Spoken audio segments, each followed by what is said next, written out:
Hi guys! Magwa-water propagate po tayo ngayon ng lemongrass or tanglad. Or ibig sabihin po ay magpapaugatin po natin siya sa tubig bago i-transfer sa lupa. Kaya bumili lang po ako sa palengke ng lemongrass. Then kinat ko lang po siya ng ganyang kahaba.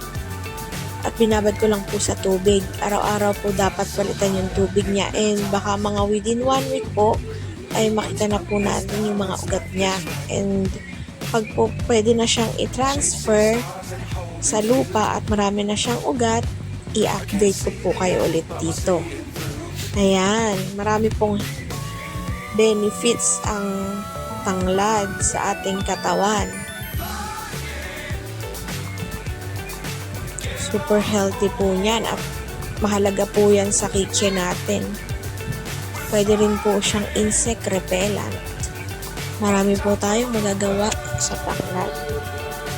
Thank you for watching!